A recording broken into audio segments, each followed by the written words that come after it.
Hello tout le monde, nouvelle vidéo sur ma collection de mangas, enfin sur ma collection de mangas, sur une série issue de ma collection de mangas. Comme d'habitude, on parle d'une série un peu rare, un peu oubliée, et aujourd'hui on va s'intéresser précisément à la série qui est là et qui s'appelle Arms. Donc Arms, c'est un manga dessiné par Ryuji Minagawa et scénarisé par Nanatsuki. Qui sont deux auteurs de manga qui mènent leur petite carrière séparément la plupart du temps. Euh, on reparlera de Kiyuchi Manatsuki, qui est le scénariste, lors d'un prochain épisode pour une autre série qu'il a scénarisée que j'aime beaucoup aussi. Voilà.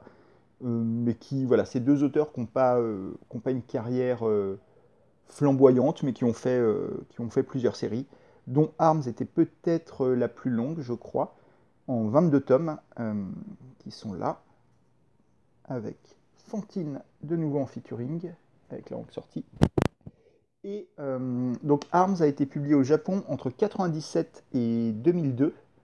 Donc ça a été rapide, la publication a été très dense, parce qu'ils ont fait les 22 tomes en 5 ans.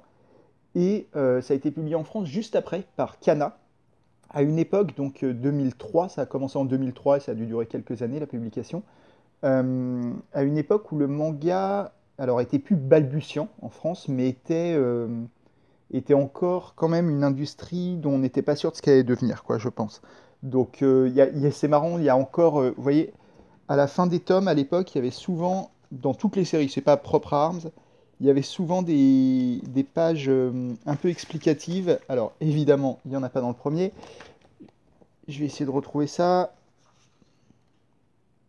Voilà, vous voyez, il y avait des pages un petit peu pour expliquer les auteurs,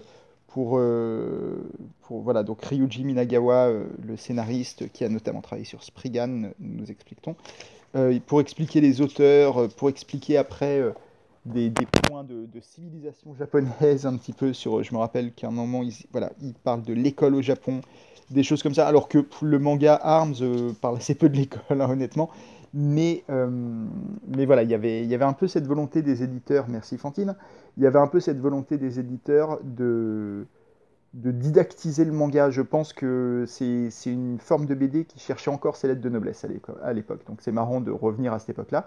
Arms a été publié par Kana à ce moment-là, n'a jamais été republié depuis parce que ça n'a pas du tout marché. Peut-être du fait de couvertures que je trouve très moches, personnellement. Euh, la maquette des couvertures avec ces effets de griffure, là, comme vous voyez, comme ça, et même les dessins couleurs derrière sont vraiment pas ouf. Alors qu'on regardera après, mais le dessin de Minagawa est franchement classe, hein, c'est un très bon dessinateur, mais les couvertures sont super pas attrayantes, je trouve. Bon, c'est mon avis, mais voilà, ça a peut-être joué un peu. Euh, Ça n'a jamais été réédité, comme je disais, donc, comme d'hab, manga assez rare. Mais bonne nouvelle si vous intéresse à la fin de la vidéo, il n'est pas très cher parce que pas recherché.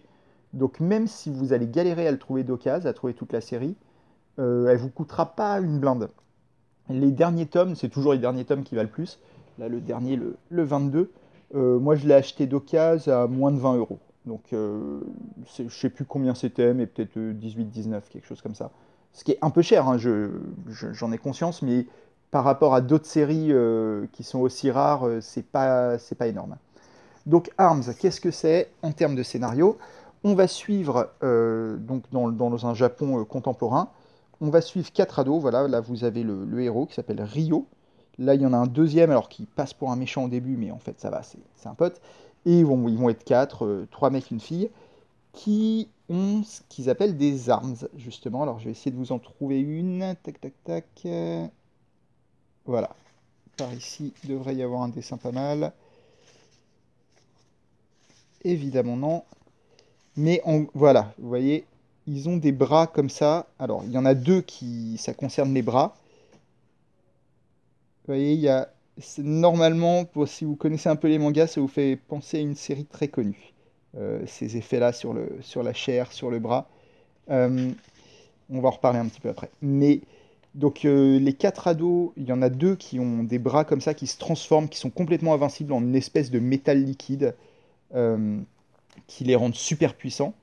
Il y en a un dont c'est les jambes et une quatrième dont c'est les yeux. Elle a des yeux qui sont faits de ce même métal liquide qui peut prendre n'importe quelle forme, qui peut, euh, qui a des pouvoirs surréalistes. Et ils savent pas du tout d'où ça leur vient. En fait, dans le premier tome, Rio, le héros, découvre cette capacité de son bras grâce à l'intervention d'un des autres ados qui vient lui expliquer ça. Et ils vont enquêter en fait sur pourquoi ils ont ces pouvoirs, d'où ça leur vient. C'est pas des pouvoirs, on comprend même nous lecteurs très rapidement que c'est pas des pouvoirs paranormaux, genre bon ben ils ont des pouvoirs, c'est comme ça, ils ont été choisis des dieux. Il y a eu une intervention scientifique derrière ça. Il y a un côté, c'est un peu, vous voyez qu'il y a des circuits un peu électroniques dans leurs bras, il y a un côté bionique quoi. Donc en fait, ils vont assez rapidement se rendre compte qu'ils ont été victimes dans leur enfance, une enfance qu'ils ont oubliée. Ils ont été victimes d'une expérience pour essayer de créer le truc habituel des super humains. Mais ils savent pas bien ni par qui, ni comment, ni pourquoi. Euh, et donc ils vont enquêter là-dessus sur ces 22 tomes. Et ils vont vite rencontrer à la fois des ennemis et des alliés, qui sont des organisations militaro-scientifiques qui se battent les unes contre les autres. Il y a un gros aspect géopolitique en fait dans Arms, euh, sur des factions militaires plus ou moins officielles qui se battent les unes contre les autres et qui essayent de récupérer ces quatre ados qui sont un peu le projet le plus achevé dans ce but de créer l'humain de demain, quoi, l'humain 2.0. Mais il y a tout un tas d'autres projets parallèles avec d'autres humains améliorés. Vous voyez par exemple lui, mais qui n'est qu'un exemple parmi d'autres. Il y a plein d'autres projets, mais qui sont moins forts que les ARMS avec leurs fameux bras bizarres. Et, euh, et donc les quatre ados vont se retrouver confrontés à eux au fil des tomes. Et il y a un gros truc où ils ne savent pas, ça passe souvent de qui sont les alliés, qui sont les ennemis en fait. Qui leur veut vraiment du bien, qui cherche vraiment à les aider, qui est réellement un ennemi qui a de mauvaises intentions, ou est-ce qu'ils ne peuvent pas se servir de ces personnages-là aussi pour atteindre leur fin. C'est très compliqué. En fait, il y a tout un groupe comme ça d'adultes, toute une galerie de personnages plus adultes que nos quatre héros euh, qui, qui tentent de les utiliser en fait. Et nous, on suit ces quatre personnages qui finalement, tout l'enjeu, c'est de retrouver une vie normale. C'est vraiment ça leur but. Dans les premiers tomes, les deux, trois premiers tomes, on les voit un petit peu au lycée. Vous voyez, au début, c'est au, hop, j'essaie, au tout début, c'est des histoires de lycée. Vous voyez, ils sont habillés en lycéen. Lui, le héros, Rio, il a une fille dont il est amoureuse, évidemment, elle. Euh, et, en fait, eux, ils veulent retrouver une vie normale, ils veulent retrouver une vie de famille avec leurs parents, leurs frères et sœurs. Ils veulent pas être au cœur de toutes ces affaires géopolitiques. Euh, Géopolitiques, scientifiques. Et je ne veux pas trop en dire sur le scénario, parce que c'est un scénario très complexe, assez dense, avec beaucoup pas de retournement de situation, mais de factions qui s'ajoutent, de détails qui s'ajoutent. Il y a tout un enjeu en fait sur l'origine des armes, d'où viennent ces espèces d'implants qu'on leur a mis dans les bras, les yeux, les jambes, de quoi ils sont capables. En fait, là vous voyez, il y a sur le tome 8, vous voyez, alors les couvertures n'aident pas, mais une espèce de monstre, et en fait c'est la transformation de Rio, c'est quand l'arms prend le contrôle de son corps. Donc ils sont capables de devenir des espèces de monstres qui ont une puissance énormissime, euh, qui va même être une puissance quasi nucléaire en fait. Euh, on a, cette transformation explose, il y a une scène que j'essaye de vous retrouver, que je ne vais pas retrouver, ça c'est l'habitude, mais il y a des réminiscences d'explosion nucléaire, qui est un thème qu'on retrouve souvent dans les mangas. Et donc voilà, donc, on va suivre ces quatre ados, tenter de retrouver une vie normale et d'échapper aux enjeux qui les concernent au premier chef. Ils sont au centre de tout un tas d'intrigues, mais dont eux se foutent en fait. Eux, ils ont juste envie de retrouver leur vie. Mais pour ça, ils vont devoir d'abord régler tout un tas de soucis. Et il y a cette phrase qui revient souvent dans le manga, qui ponctue un peu tous les grands moments du manga. Tu veux de la force, si tu veux de la force, je vais t'en donner. Je vais te la donner, voilà. Et il y a un gros rapport à la force physique, mais philosophiquement, c'est-à-dire l'armée est un pays capable d'en écraser un autre, qui a le plus de soldats, qui a la meilleure arme. Et, et voilà, le manga réfléchit beaucoup là-dessus. C'est un très bon manga de SF qui fait beaucoup de références à la littérature, à la philosophie. Ça parle pas mal. C'est assez complexe. Faut peut-être le lire, les 22 tomes, faut peut-être les lire d'une traite parce que on peut vite se perdre. Il y a beaucoup de personnages, d'intrigues différentes, beaucoup de retournements de personnages, de persos qui sont méchants à un moment et qui finalement deviennent pas si méchants, euh, de, de buts cachés chez tel ou tel perso. Donc faut pas perdre le fil. C'est très très dense comme récit. Même si les motivations des quatre ados sont, elles, très très simples, toutes les motivations des autres persos sont par contre ultra compliquées. Et il y a la révélation de fin. C'est pour ça que j'ouvre pas les derniers tomes volontairement, parce qu'il se passe des choses à la fin qui remettent beaucoup de choses en jeu par rapport à l'origine des armes. Voilà, donc c'est un manga moi que j'aime beaucoup, qui fait beaucoup penser sous plein d'aspects à un manga beaucoup plus connu qui s'appelle Akira de Otomo. Bon, celui-là, je ne vais pas vous faire l'affront de le présenter, c'est un des mangas les plus importants de l'histoire des mangas. Mais voilà, c'est Arms sans être. Alors, c'est pas du tout une copie d'Akira, hein, c'est vraiment une histoire différente, il n'y a pas de souci. Mais il y a beaucoup de réminiscences sur cette idée d'humain amélioré, sur le lien au nucléaire. Hein. Akira, je rappelle que ça s'ouvre par ça. C'est l'un des tout premiers dessins d'Akira. Et cette idée de destruction du monde, les Japonais sont bien placés pour parler d'armes de destruction massive. Hein. Euh, donc, c'est un truc qui revient, qui est un thème. Qui est souvent filigrane dans plein d'œuvres. Leur manière d'envisager la fin du monde ressemble assez souvent à ça dans les œuvres de fiction, et c'est le cas dans Arms aussi. Le côté, comme je vous montrais au début, j'en parlais, bionique, un peu crado, un peu corps déformé des Arms des ados, de leurs bras bizarres et tout, rappelle beaucoup aussi ce qui se passe pour le personnage de Tetsuo dans Akira. Vous voyez, là, ils ont des bras qui prennent des formes comme ça. Là, c'est son bras, quoi. C'est pas une arme qu'il a rajoutée. Voilà, ça, c'est son bras aussi. Euh, et donc, ouais, il y a des vraies réminiscences d'Akira, même dans le dessin. Vous voyez, le dessin de Minagawa, sans être celui d'Otomo, a quand même a des liens, je trouve, dans la gestion du gris, dans les expressions des personnages.